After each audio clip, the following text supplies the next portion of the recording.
الحمدللہ رب العالمین والصلاة والسلام علی سید الانبیاء و خاتم المرسلین۔ حضرات، رسول اکرم صلی اللہ علیہ وسلم کی بہت ساری دعائیں ہمیں ملتی ہیں، بہت سارے اذکار ہمیں ملتے ہیں۔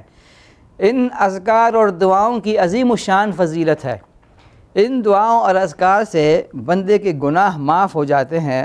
حدیث کے الفاظ ہیں، ان اذکار اور دعاؤں کی برکت سے اللہ تعالیٰ بندے کے گناہ معاف کر دیتا ہے، خواہ سمندر کے جھاگ کے برابر کیوں نہ ہو۔ سمندر کا جھاگ آپ گوگل میں سرچ ماریں گے، سمندر کا جھاگ آپ کو نکل آئے گا، دیکھیں گے کتنا سمندر کا جھاگ، کیا تصور ہے اس کا۔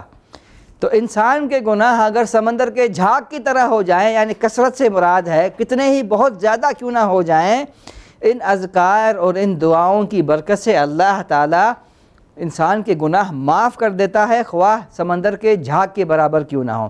مختلف احادیث ہیں، میں آپ کے سامنے رکھتا ہوں۔ رسول اکرم صلی اللہ علیہ وسلم کا فرمان ہے، جس نے فرض نماز کے بعد 33 مرتبہ سبحان اللہ، 33 مرتبہ الحمدللہ اور 33 مرتبہ اللہ اکبر کہا تو یہ 99 ہو گئے، 33 اور 100 کا عدد پورا کرنے کے لیے اس نے کہا لا الہ الا اللہ وحدہ لا شریک لہ لہ الملک و لہ الحمد وہو علی کل شیء قدیر۔ دوبارہ سن لیجئے، 100 عدد پورا کرنے کے لیے اس نے کہا لا الہ الا اللہ وحدہ لا شریک لہ لہ الملک و لہ الحمد وہو علی کل شیء قدیر۔ تو اللہ کے رسول صلی اللہ علیہ وسلم فرماتے ہیں تو اس کے گناہ معاف کر دیے جائیں گے، خواہ سمندر کے جھاگ کے برابر کیوں نہ ہوں۔ دوسری حدیث، جس نے بستر پر جانے کے بعد اور سونے سے پہلے کہا، جس نے بستر پر جانے کے بعد اور سونے سے پہلے کہا لا الہ الا اللہ وحدہ لا شریک لہ لہ الملک و لہ الحمد وہو علی کل شیء قدیر، لا حول ولا قوۃ الا باللہ العلی العظیم، سبحان اللہ والحمدللہ ولا الہ الا اللہ واللہ اکبر، ایسا کہنے والے کے گناہ بخش دیے جائیں گے، خواہ سمندر کے جھاگ کے برابر کیوں نہ ہو۔ تو یہ دوسری حدیث ہے جس سے ہمیں ایک اور ذکر ملتا ہے، یہ ہمیں معلوم ہوتا ہے کہ یہ کہنے والا اللہ اس کے گناہ معاف کر دیتا ہے، خواہ سمندر کے جھاگ کے برابر کیوں نہ ہو۔